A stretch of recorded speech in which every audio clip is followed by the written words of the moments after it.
Humni milishaa Amaaraa milishaa Faannoo ofiin jedhu kun akka xarraqa dusarrirra waan qabbanaa'e fakkaata. Duraan xarraqa deetii qiyaasa malee dhaadatee fokkoree maal ta'ee dachii balleesse waan biraa ta'aa ture. Diqqoo amma nurraa qabbanaa'e fakkaatti. Mootummaanis dhiyeenya kana lafa jalaan dha'umatti jira.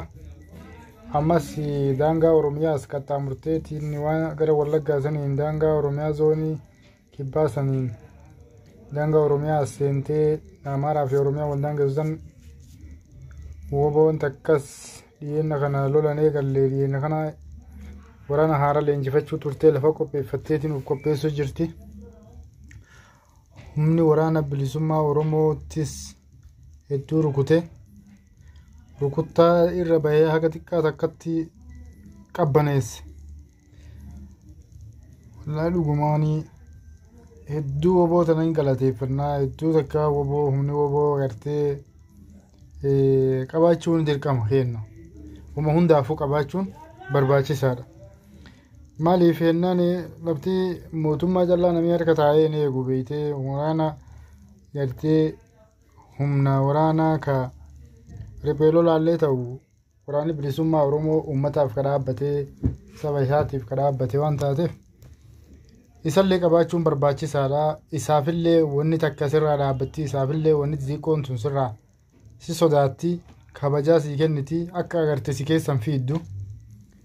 Akkuma agarte daangaa sanii ceetee si keessan fiiddu. Akkuma agarte Oromiyaa keessan fiiddu wanni agartee naftanyaa tunniin. Kanaafuu Oromiyaa illee wanni sodaataniif hedduu keessa deemicha waan sodaataniif magaaluma malee gara raayyaa gartee uummata gara baadiyyaa kan namni saba biraa hin socho'u. Maal ennaaf isii jechuun isii qabaatti jechuun isiin eenyummaa kan kee gartee nama waan sabaaf dhaabbatteef eenyummaa kan kee nama gartee ati sabummaa kan keetiif dhaabbate waan taateef isiin akkasiin barbaachisu keessatti deemu.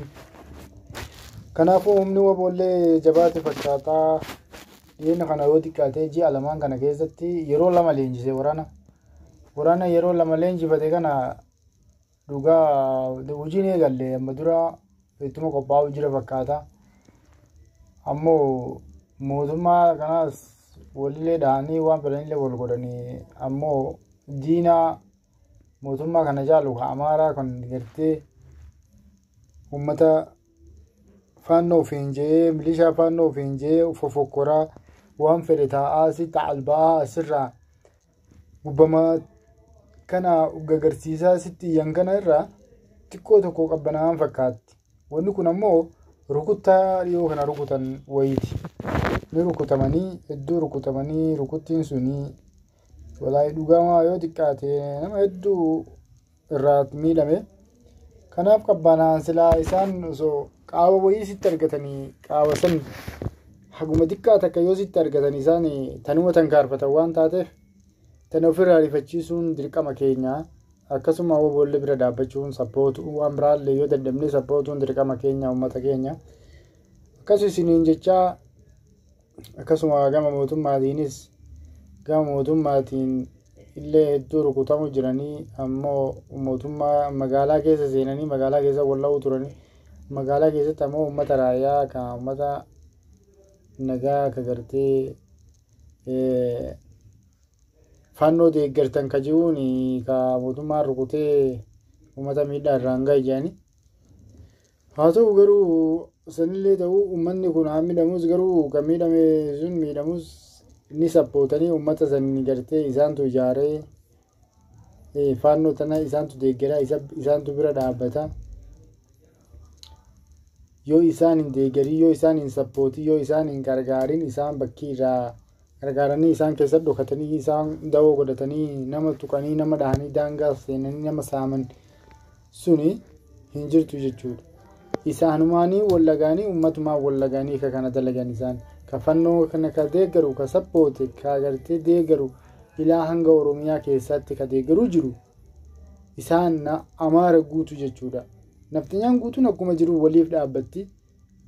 Hatta yoo gartee paartii PP taa'amuutummaa wajji dalaydu pirezidaantii naannoo Amaaraa hamma sunilleen hamma takka uummata isaatiif haqa quuqamu takka ni qaba. Kanaafuu ammoo xiqqoo gara uummata kanaan uummata raayyaa uummata gartee moggaa baadiyyaa jiru kana keessa jiraatti malee magaalaa keessaa achi baate fakkaatti gara naannoo Baardaar Gondar maalii kanneen keessaa achi yaatee jirti. Kanaafuu amma duuba isiin mootummaan kana keessatti rukutee moggaallee deemee xiqqoo rukutamee achirraa ammoo daangaa seena jettee gisee siin aseentus boboolleen asii rukuteetiin jira. Kanuma kanatti isiin jidduu sanatti hamilee dhabdeetiin gaabbii keessa jirti. Zumaayyuu gaabbiteetiin achi isiin wallabuufaa eegaltee jirti jedhanii. Isin maal waliin galle akka waan bakka wal mormituufaa jedhanii garuu hamilee takka hin qabdu. Hamilee akkasitti gartee uummata keenya fokkoraa turte san akka dureefuu akka gartee uummanni kun xiqqoo takka yoo ejjata takka argate ejjata lamaa fokkoraa qaama takka yoo argate itti dabalachuuf tarraamuu takka yoo argate itti hammaarrachuu fi ka harka dheeressa. Uummanni kun uummata bololaadha. Ka xiqqoo qaawwasitti argata sindiisanii kanaafuu xiqqoo rukutamanii dura qabanaa hin fakkaatti. Wanni gartee boofaa wanni duutee kaati beeta biyyee seentee ol kaati ka ammallee hin teettu numa tattaafatti. Kanaafuu silaa akka dadhaatettee fofokkortu saniin amma qabbanoofte fakkaatti. Qabbanaa'uu isii kan ammoo itti nu wayyaadha. Nurrumaa rukutamtu waan biraatiin jennu kaa akkas isiniin jechaa yaa uummata Oromoo illee tokkummaa teennaan waan qabnuun waan jabina keennaan tokkummaa teennaan ilaa naannootti tuqama nama kennaa tuqama saba kennaa ilmee takka akkasiin hin tuqamne barbaanna. Nama maqaa Oromoo himatu akka miidhamne feena. Ilaa daangaatti wal qabanyee waliif dhaabbannee wal bira akka dhaabbannu isiniin jedha. Akkasii wanni nurraa barbaadamu tokkummaa keenya yaa uummata Oromoo tokkummaan nu dhaadhaa. Gaafa Wallagga miidhamtee Wallagga miidhama lafee teennaati waan taateef Arsii Gujii bakka hunda bakka Oromoon jirtu guutuun akka kaatanii gartee waliif irree taatan jirra. Akkasii yoo akkas taate malee nulleen jabinna hin qabnu. Hanga tokko achii dhumatutti tokko asumaa taa'ee nyaatee dhugaa tokko asumaa tasgabbiidhaan ta'a. Akkasitti sun gaarii miti. Nami tokko kasirraa miidhamee karaa maleedhaan nami tokko kasirraa cunqurfame sabi tokko kasirraa cunqurfame cinaachi kan kee gagam tokko miidhamee tuqame jechuudha. Tuqanii ilaalanii hamma foon kan keessirraa muranii ilaalanii ati maaliif hin tattaafanne haala kana jedhu keessatti yaa uummata kiyyaa waliif tokkummaa taanee irree wajji taanee waliin tankaarfannaa waliif gartee gaachana walii taanaa. Wanni kun hedduu waliif qoricha waan ta'eef namni kun hedduu waliif qoricha waan ta'eef sabni kunis waliif qoricha waan ta'eef irrees akka waliin ta'us akkasiis niin jaa yaa uummata kiyyaa kabajamoo yaa uummata Oromoo kaabaa kibbaan akka wal bira dhaabbattan miidhamii naannoo kamiyyuu naannoo kennaa hundinuu akka waliin dhaabbannu uummata saba tokko hanga inni miidhamu teennee neennu hanga isaan fitanii nu biraan baanis teennee neennu isaan sunis Oromummaa isaatiin kan miidhamu jiruun Oromummaa isaatiin. Kanaafuu yaa uummata kiyyaa walaa dhugumaan akka wal jala hiriiree tokkummaa keenya jabeeffannu naannoo keessaa achi baanee ganda keessaa achi baanee waa'ee gandaa dhiifnee waa'ee gandaa uwwifnaan waa'ee gartee saba keenyaa kana dhiifnee waa'ee gartee biyyaa dhiifneeti ganda takkatti deemnee gosa takkatti deemnee wal xiqqeessinaa wal arrabsinaa onlaayinii irra wal arrabsinaa wooma hin taane hin qabnu. Yaa uummata kiyya waan kana keessaa achi ba'aa dhoqqee laaqatina. Wanni kun nama dhoqqee laaqatu jechuudha. Wama lallaaqachuun gaarii miti. Ilma namaa biratti achi baatee mul'achuu fi achi baatee dubbachuu waan sirraa mi'aawu dubbachuu waan sirraa fudhatamu dubbachuu waan uummataaf faayidaa qabu dubbachuu gaarii ture. Onlaayinuma kanarraa yoo teennee waa lallaaqannee fi yoo walti waa dhodhoofne malee wal keessa waa lallaaqanne malee ufumaaf Oromoo waan keessa wallaatte malee faayidaa biraa miti.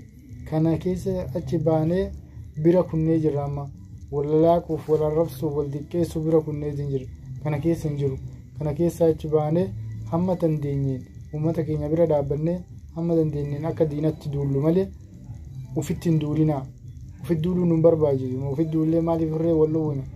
Irree wal dhowwuun wal hin barbaachisu. Isee ammaa kanatti والجبيسو في والبرد عبتشو في ولي تسقباو في كان خنو برباجي توكم ما كينا كانوا زوجو كانوا قفا يو كان عندن دي نمو يو كان عندن دي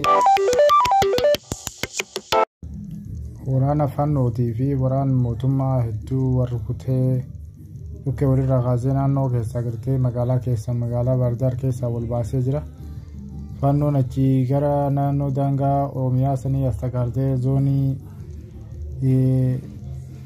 كباسن غرا نانو دانگا اوميا تس بوداف يرو تتابتو اكا ديكتا كابو بودا والتلفتي وبونس ركوتي تنجرا جاني اكو دودا جيمت لفتي غرا اوميا كانان ديكو irree godhatte fakkaattii gama kaaniin mootummaanis rukutuu jira gama kaaniin abaawwanis rukutuu jirti mootummaan hedduu jabaatee jira akkasumas abaawwanis bifa haaraan dhiyeenya kana yoo xiqqaate juma lama kana keessatti yoo xiqqaate abaawwan yeroo lama leenjifattee waraana kaaste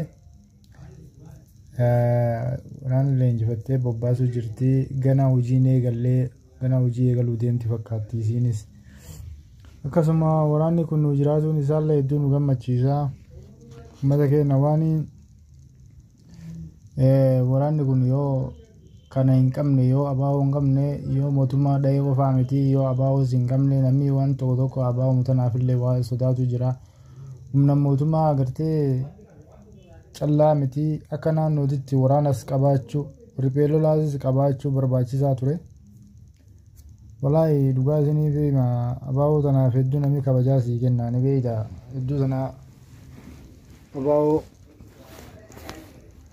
dhiyeenya kana bobbaase waraana san irratti kalee moo har'a akka waan faannoo walitti bu'anii jiranii faannoo walitti bu'anii faannoo xiqqaasee gara godina Wallaggaa zoonii kibbaa sanitti akka walitti bu'anii faannoon rukutamtetti dhaga'u jira gisee amma dhageenyu akkasii akkam isiniin jechaa yoo kana taate hedduu jabduu dubbiin gaarii